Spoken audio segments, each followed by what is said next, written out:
அஸ்ஸலாமு அலைக்கும் வரஹ்மத்துல்லாஹி வபரகாத்துஹு. எல்லா புகழும் அல்லாஹ் ஒருவனுக்கே. சாந்தியும் சமாதானமும் உத்தம நபி முஹம்மது நபி ஸல்லல்லாஹு அலைஹி வஸல்லம் அவர்களுக்கு உண்டாவதாக.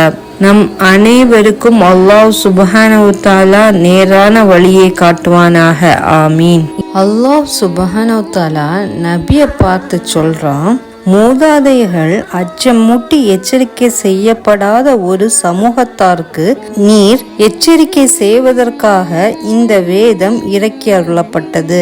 அவர்கள் அலட்சியமாக மறந்தவர்களாக இருக்கிறார்கள். நிச்சயமாக இவர்களில் பெரும்பாலானோர் மீது அவர்களுக்கு வேதனை உண்டு என்று அல்லாஹ்வின் வாக்கு உண்மையாகிவிட்டது. ஆகவே அவர்கள் விசுவாசம் கொள்ளவே மாட்டார்கள்.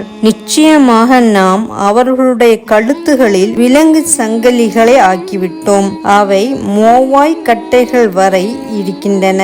ஆகவே குனிய முடியாதவாறு அவர்களுடைய தலை உயர்த்தப்பட்டவர்கள். அவர்களுக்கு முன்னால் ஒரு தடுப்பையும் அவர்களுக்கு பின்னால் ஒரு தடுப்பையும் நாம் ஆக்கிவிட்டோம். பின்னர் அவர்களை மூடிவிட்டோம். ஆதலால் அவர்கள் எதனையும் பார்க்க சக்தி பெற மாட்டார்கள்.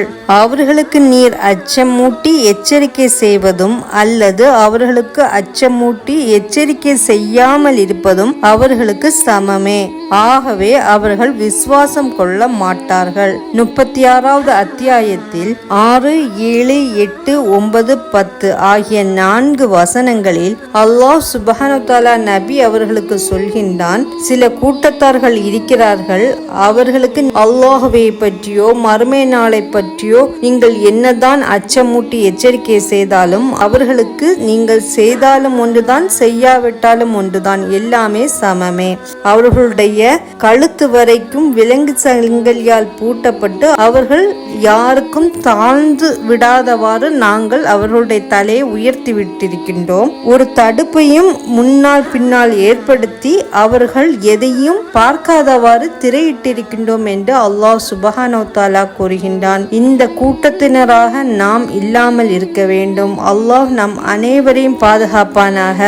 அல்லாஹ் சுப்ஹானஹு வ தஆலா குர்ஆனில் நமக்கு என்ன அறிவுரை கூறியிருக்கின்றான் என்பதை நாம் தெளிவாக தெரிந்து கொண்டு இந்த துன்யாவிலே நல் அமல்கள் செய்து சொர்க்கத்தை அடையக்கூடிய பாக்கியசாலிகளாக நாம் ஆகுவோம். இன்ஷா அல்லாஹ். அல்லாஹ் அதற்கு கிருபை செய்வானாக. ஆமீன்.